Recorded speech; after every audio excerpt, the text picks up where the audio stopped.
ಭಾಳ ದಿವಸ ಆದಮೇಲೆ ಮತ್ತೆ ಹತ್ಕಳಂಗೆ ಕಾಣಿಸ್ತಾ ಇದೆ ಕುಮಾರಸ್ವಾಮಿ ಅವ್ರಿಗೂ ಡಿ ಕೆ ಶಿವಕುಮಾರರಿಗೂ. ಇದು ಒಂದೇ ಅಲ್ಲ, ರಾಮನಗರ ಜಿಲ್ಲೆಯ ಹೆಸರನ್ನು ನೀವು ಬೆಂಗಳೂರು ದಕ್ಷಿಣ ಅಂತ ಬದಲಾಯಿಸಿಬಿಟ್ರಿ ಅಂತ ಕುಮಾರಸ್ವಾಮಿ ಅವರಿಗೆ ವಿಪರೀತ ಸಿಟ್ಟು ಬಂದಿದೆ. ನೆನ್ನೆ ಕ್ಯಾಬಿನೆಟ್ ಡಿಸಿಷನ್ ಅದು. ನೆನ್ನೆ ಫಸ್ಟ್ ಟೈಮ್ ಅಲ್ಲ, ನೆನ್ನೆ ಸೆಕೆಂಡ್ ಟೈಮ್ ಆ್ಯಕ್ಚುಲಿ. ಹಿಂದೆ ಒಂದು ಸಲ ಕ್ಯಾಬಿನೆಟ್ ಇದೇ ರೀತಿಯಲ್ಲಿ ನಾವು ರಾಮನಗರ ಜಿಲ್ಲೆ ಹೆಸರನ್ನು ಇನ್ನು ಮುಂದೆ ಬೆಂಗಳೂರು ದಕ್ಷಿಣ ಅಂತ ಮಾಡ್ತೀವಿ ಅಂತೇಳಿ ಪ್ರೊಸೀಜರ್ ಪ್ರಕಾರ ಕೇಂದ್ರ ಗೃಹ ಇಲಾಖೆ ಕಳಿಸ್ಬೇಕು ಅದನ್ನು. ಅದೊಂದು ಗ್ರೇ ಏರಿಯಾ ಇದೆ. ಕೇಂದ್ರ ಸರ್ಕಾರದ ಒಪ್ಪಿಗೆ ಬೇಕಾ ಅಥವಾ ಕೇಂದ್ರ ಸರ್ಕಾರಕ್ಕೆ ಮಾಹಿತಿ ಕೊಡಬೇಕಾ ಅನ್ನೋ ವಿಷಯದಲ್ಲಿ ಒಂದು ಗ್ರೇ ಏರಿಯಾ ಇದೆ. ಲೀಗಲ್ ಒಪಿನಿಯನ್ ತಗೊಂಡಿರ್ತಾರೆ ಇಂಥ ನಿರ್ಧಾರಗಳನ್ನು ತೆಗೆದುಕೊಳ್ಳುವಾಗ. ಈ ಹಿಂದೆ ತೆಗೆದುಕೊಂಡ ಲೀಗಲ್ ಒಪಿನಿಯನ್ ಪ್ರಕಾರ ಇಲ್ಲ ಕೇಂದ್ರ ಸರ್ಕಾರದಕ್ಕೆ ಒಪ್ಪಿಗೆ ಕೊಡಬೇಕಾಗತ್ತೆ, ಗೃಹ ಇಲಾಖೆ ಒಪ್ಪಿಗೆ ಕೊಡಬೇಕಾಗತ್ತೆ ಅಂತ ಹೇಳಿದರು. ಆ ಪ್ರಕಾರ ಇವರು ಕ್ಯಾಬಿನೆಟ್ನಲ್ಲಿ ನಿರ್ಧಾರ ತಗೊಂಡು ಕಳಿಸಿದ್ರು ಅದನ್ನು. ಗೃಹ ಇಲಾಖೆ ಹಿಂಗೆ ಮಾಡೋಕ್ಕೆ ಬರೋದಿಲ್ಲ, ನೋ ನಥಿಂಗ್ ಡೂಯಿಂಗ್, ಅದು ರಾಮನಗರ ಅಂತಲೇ ಮುಂದುವರಿಬೇಕು ಅಂತ ಹೇಳ್ಬಿಡ್ತು. ಹಾಗೆ ಹೇಳಿದ್ದರಲ್ಲಿ ಕುಮಾರಸ್ವಾಮಿ ಅವರ ಕೈವಾಡ ಇದೆ ಅಂತ ಬಲವಾದ ನಂಬಿಕೆ ಕಾಂಗ್ರೆಸ್ನವ್ರಿಗಿದೆ. ಕುಮಾರಸ್ವಾಮಿ ಅವರು ಅಲ್ಲಿ ಹೋಲ್ಡ್ ಮಾಡಿಸಿದ್ರು ಅದನ್ನು ದಿಲ್ಲಿಲಿ ಅಂತ.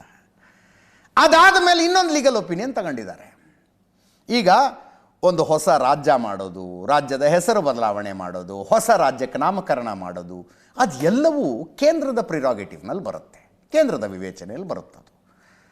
ಜಿಲ್ಲೆ ಮಾಡೋದು, ಹೊಸ ಜಿಲ್ಲೆ ಮಾಡೋದು, ಅದಕ್ಕೆ ತಾಲೂಕುಗಳನ್ನು ಸೇರಿಸೋದು, ಆ ಜಿಲ್ಲೆಗೆ ಒಂದು ಹೆಸರು ಇಡೋದು, ಇರುವ ಜಿಲ್ಲೆಯ ಹೆಸರನ್ನು ಬದಲಾಯಿಸೋದು, ಅದೆಲ್ಲ ಯಾರ ಪ್ರಿರಾಗೇಟಿವು? ರಾಜ್ಯ ಸರ್ಕಾರದ ಪ್ರಿರಾಗೇಟಿವು ಅಂತ ಲೀಗಲ್ ಒಪಿನಿಯನ್ ಬಂತು. ಕೇಂದ್ರ ಸರ್ಕಾರಕ್ಕೆ ಪರ್ಮಿಷನ್ ಕೇಳಬೇಕಾಗಿಲ್ಲ, ನೀವು ಮಾಹಿತಿ ಕೊಟ್ಟರೆ ಸಾಕು ಅಂತ. ಅದಕ್ಕೆ ಎರಡನೇ ಸಲ ನಿನ್ನೆ ಪಾಸ್ ಮಾಡಿದ್ರು ಕ್ಯಾಬಿನೆಟ್ನಲ್ಲಿ. ಇನ್ನು ಮುಂದೆ ಬೆಂಗಳೂರು ದಕ್ಷಿಣ ಜಿಲ್ಲೆ. ನಿನ್ನೆನೇ ಹೇಳಿದೆ ನಾನು, ಸಾಮಾನ್ಯವಾಗಿ ಕ್ಯಾಬಿನೆಟ್ ನಿರ್ಧಾರಗಳನ್ನು ಕಾನೂನು ಸಚಿವರು ಬಂದು ಮಾಧ್ಯಮಗಳ ಮುಂದೆ ಎಕ್ಸ್ಪ್ಲೇನ್ ಮಾಡ್ತಾರೆ, ಎಚ್ ಕೆ ಪಾಟೀಲ್ರು ಮಾಡ್ತಾರೆ. ಬಟ್ ನಿನ್ನೆ ಡಿ ಕೆ ಶಿವಕುಮಾರ್ ಅವರು ಬಂದರು. ಇದು ಒಂದೇ ವಿಷಯ ಅನೌನ್ಸ್ ಮಾಡೋದಕ್ಕೆ, ಇನ್ನು ಮುಂದೆ ಬೆಂಗಳೂರು ದಕ್ಷಿಣ ಜಿಲ್ಲೆ ಅದು ಅಂತ. ನೇರವಾಗಿ ಕುಮಾರಸ್ವಾಮಿ ಅವರಿಗೆ ದೇವೇಗೌಡರ ಕುಟುಂಬಕ್ಕೆ ಟಕ್ಕರ್ರಿ ಅದು. ದೇವೇಗೌಡರ ಕುಟುಂಬಕ್ಕೆ ಟಕ್ಕರು. ಯಾವ ಜಿಲ್ಲೆಯನ್ನು ನೀವು ನಿರ್ಮಿಸಿದರು ಅಂದರೆ ಅವ್ರು ಮಾಡಿದ್ದು, ಕುಮಾರಸ್ವಾಮಿ ಅವರು ಮುಖ್ಯಮಂತ್ರಿ ಇದ್ದಾಗ ಆಗಿದ್ದು ರಾಮನಗರ ಜಿಲ್ಲೆ. ಯಾವ ಜಿಲ್ಲೆಯನ್ನು ನೀವು ಮಾಡಿದ್ರೋ, ಯಾವ ಜಿಲ್ಲೆಯಿಂದ ರಾಜಕಾರಣ ಮಾಡಿ ನೀವು ಮುಖ್ಯಮಂತ್ರಿಗಳಾಗಿದ್ದೀರೋ ಆ ಜಿಲ್ಲೆಯ ಹೆಸರನ್ನು ನಾನು ಬದಲಾಯಿಸ್ತೀನಿ ನೋಡಿ ಅಂತ. ಅದಕ್ಕೆ ಕುಮಾರಸ್ವಾಮಿ ಅವರು ಕೇಳ್ತಾರೆ, ಏನು ರಸ್ತೆಗಳಿಗೆ ಮನೆಗಳಿಗೆ ಬಂಗಾರದ ಗಿಲೀಟ್ ಬಂದುಬಿಡುತ್ತಾ ಹೆಸರು ಚೇಂಜ್ ಮಾಡಿಬಿಟ್ರೆ? ರಿಯಲ್ ಎಸ್ಟೇಟ್ ಮಾಫಿಯಾಕ್ಕೆ ಹೆಲ್ಪ್ ಮಾಡೋದಕ್ಕೆ ಹಿಂಗೆ ಮಾಡಿದ್ರು ಅಂತ. ಅದಕ್ಕೆ ಡಿ ಸಿ ಎಂ ಹೇಳ್ತಾರೆ, ಹೌದ್ರಿ ರಿಯಲ್ ಎಸ್ಟೇಟ್ಗಾಗೆ ಮಾಡಿದ್ದೀವಿ. ರಾಮನಗರ ಬೆಂಗಳೂರು ದಕ್ಷಿಣ ಜಿಲ್ಲೆ ಆದರೆ ಬೆಂಗಳೂರಿನ ನೇಬರಿಂಗ್ ಡಿಸ್ಟ್ರಿಕ್ಟ್ ಅಂತಾಗುತ್ತೆ, ನೆರೆ ಜಿಲ್ಲೆ ಅಂತಾಗುತ್ತೆ. ಆ ಕಾರಣಕ್ಕೆ ಅಲ್ಲಿ ರಿಯಲ್ ಎಸ್ಟೇಟ್ ಮೌಲ್ಯ ಹೆಚ್ಚಾಗುತ್ತೆ, ಬಂಡವಾಳ ಬರುತ್ತೆ, ರೈತರ ಜಮೀನಿಗೆ ಬೆಲೆ ಬರುತ್ತೆ, ಬರಲಿ ಬಿಡಿ ಅಂತ ಡಿ ಕೆ ಶಿವಕುಮಾರ್ ಅವರ ಲಾಜಿಕ್ ಇದು. ಕೇಳಿಸ್ಕೊಳ್ಳಿ. ಗ್ರೇಟರ್ ಬೆಂಗಳೂರು ಅಂತ ಹೆಸರಿಟ್ಕೊಂಡವ್ರೆ ಮಹಾನ್ ಭಾವ. ಹೆಸರಿಟ್ಟ ತಕ್ಷಣ ಬೆಂಗಳೂರಿನ ಚಿತ್ರಣ ಬದಲಾವಣೆ ಆಗುತ್ತಾ? ಸರ್ಕಾರದ ಜನತೆ ದುಡ್ಡು, ಸರ್ಕಾರ ದುಡ್ಡು ಅನ್ನೋದಕ್ಕಿಂತ ಹೆಚ್ಚಾಗಿ ಜನಗಳ ತೆರಿಗೆ ಹಣ ಸದ್ಬಳಕೆ ಗುಣಾತ್ಮಕವಂತ ಕೆಲಸ ತಗೊಳ್ಳದೆ ಇಷ್ಟ ಬಂದಾಗ ನೀವು ಮಾಡ್ಕೊಂಡ್ರಿ. ಎಷ್ಟೆಷ್ಟು ಖರ್ಚಾಗಿದೆ ಈಗ ರಾಜಕಾಲುವೆ ಹೆಸರಿನಲ್ಲಿ, ಹೂಳೆತ್ತ ಹೆಸರಿನಲ್ಲಿ ಹೇಳಿ, ಯಾವುದಾದ್ರೂ ಒಂದು ಉತ್ತಮವಾದಂಥ ಕೆಲಸ ಏನು ಮಾಡಿದ್ದೀವಿ ಅನ್ನೋದು ಹೇಳ್ಬೇಕಲ್ಲ. ಇವತ್ತು ಅದಂಥದ್ದು ರಾಮನಗರ ಜಿಲ್ಲೆ ಬೆಂಗಳೂರು ದಕ್ಷಿಣ ಮಾಡಿದ ತಕ್ಷಣ ಏನು ಎಲ್ಲ ರಸ್ತೆಗಳಿಗೆ ಎಲ್ಲ ನಮ್ಮನಿಗೂ ಚಿನ್ನದ ತಗಡು ಕೊಡಿಸ್ತಾರ? ಹೋಲಿ ಬದಲಾವಣೆ ಮಾಡ್ಕೊಂಡ್ರಲ್ಲ. ಆ ಕೆಂಗಾಲ ಹನುಮಂತಯ್ಯನವ್ರ ಜಿಲ್ಲೆ ಅಂತಂದ್ರೆ ಅವರ ಹೆಸರನ್ನಾದರೂ ಇಟ್ಟಿದ್ರು ಮೆಚ್ಕೋಬೋದಾಗಿತ್ತಲ್ವ? 2007ರಲ್ಲಿ ನಾನು ತೀರ್ಮಾನ ಮಾಡೋದಾಗ ಯಾಕೆ ವಿರೋಧ ಮಾಡಲಿಲ್ಲ? ವಿರೋಧ ಮಾಡ್ಬೋದಾಗಿತ್ತಲ್ವ? ಅವತ್ತು ರಾಮನಗರ ಜಿಲ್ಲೆ ಅಂತ ಒಂದು ಒಳ್ಳೆಯ ಹೆಸರು, ಅದು ರಾಮನಗರ ಅಂತಕ್ಕಂಥದ್ದು ಒಂದು ಒಳ್ಳೆಯ ಹೆಸರಿತ್ತು, ಒಂದು ಇತಿಹಾಸ ಇದೆ ರಾಮನಗರಕ್ಕೆ. ರಾಮನಗರನ ನಾವೇನು ಚೇಂಜ್ ಮಾಡ್ತಾಯಿಲ್ಲ, ರಾಮನಗರ ರಾಮನಗರವಾಗಿರ್ತದೆ.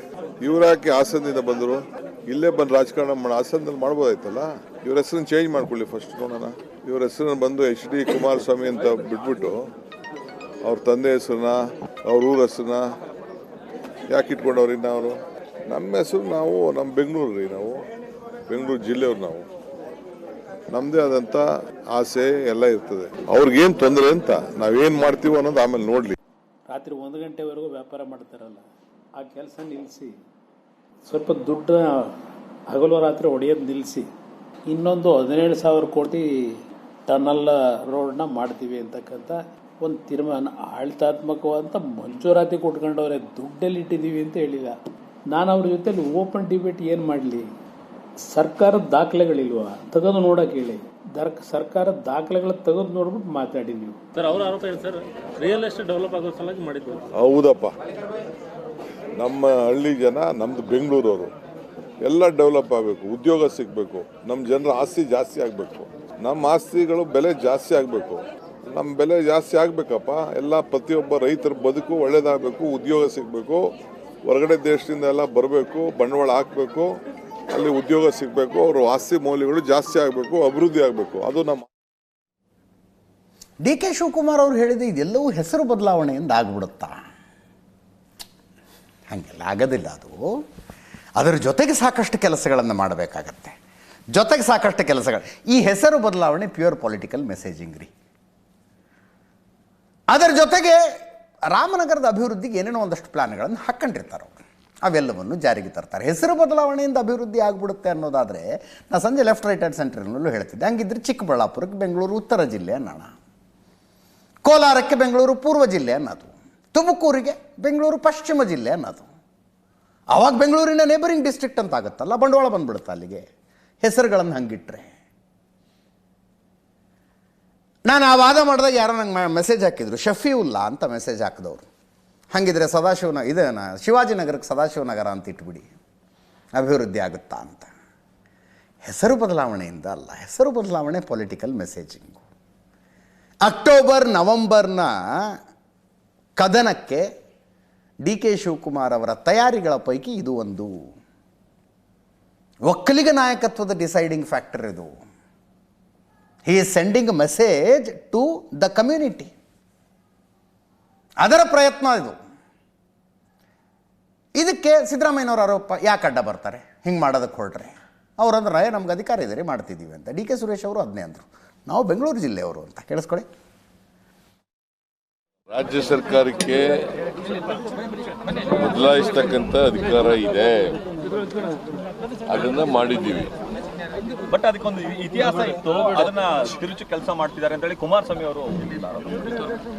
ಈಗ ಅವರು ಯಾವ ಇತಿಹಾಸ ಇತ್ತು ಅದಕ್ಕೆ ರಾಮನಗರ ಜಿಲ್ಲೆ ಮಾಡುವಾಗ?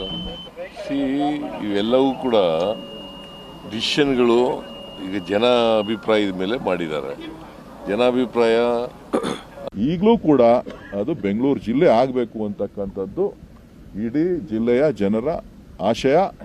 ಇವತ್ತು ನಾವು ಬೆಂಗಳೂರು ಜಿಲ್ಲೆಯವರು, ಮೂಲತಃ ಬೆಂಗಳೂರು ಜಿಲ್ಲೆಯವರು, ಬೆಂಗಳೂರು ಜಿಲ್ಲೆಗೆ ಸೇರಿದ್ದೇವೆ. ಅವ್ರು ಮಾಡಿದಾಗಲೂ ಏನೂ ಆಗಲಿಲ್ಲ ರೀ.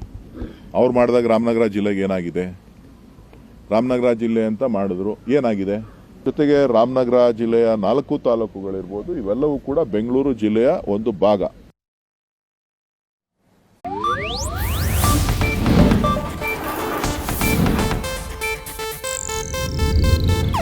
ಇದು ಏಷ್ಯಾನೆಟ್ ನ್ಯೂಸ್ ನೆಟ್ವರ್ಕ್ ಪ್ರಸ್ತುತಿ.